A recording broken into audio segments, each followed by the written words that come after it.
এত বেলা হয়ে গেছে, আমাকে ডাকেনি? না না, ছটফট করার দরকার নেই, চুপ করে শুয়ে থাকুন। গায়ে এখনো জ্বর আছে,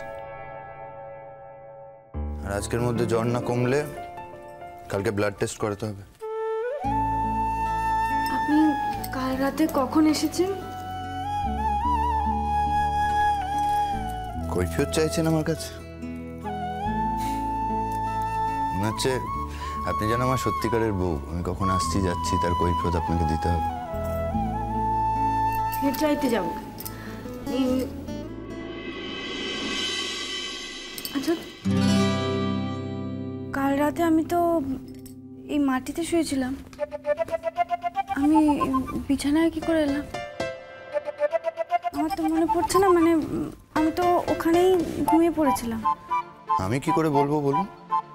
আমি আপনাকে মাটি থেকে তুলে ওখানে শোয়াইনি।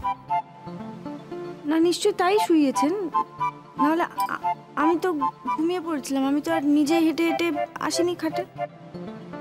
যদি এনেও থাকি বেশ করেছি। কেন এনেছেন? না, এই এই এই কৈফিয়তটা আমি আপনার কাছে চাইতেই পারি।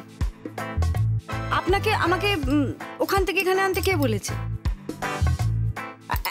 এখন আবার এই যে আমার কপালে হাত দিয়ে জ্বর টর দেখতেই বা কে বলেছে? সবকিছু আপনি বলে দেবেন, তারপরে আমি করব। হ্যাঁ, অন্তত আমার ব্যাপারে তো আপনি তাই করবেন।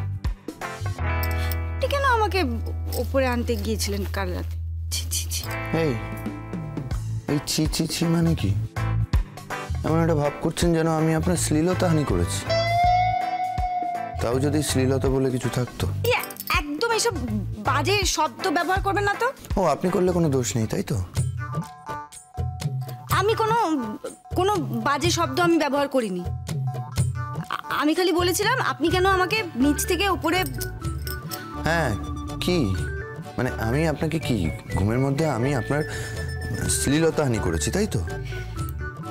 আপনার না মনেই পাপ আছে। হ্যাঁ, সে তো বটেই। হ্যাঁ, সেই জন্যই এই কথাটা বলছেন। আমি বলিনি ওটা।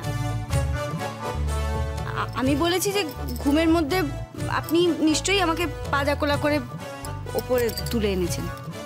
হ্যাঁ, যদি করেই থাকি তো। কথায় কথায় তো প্রশ্ন করেন কেন বলুন তো?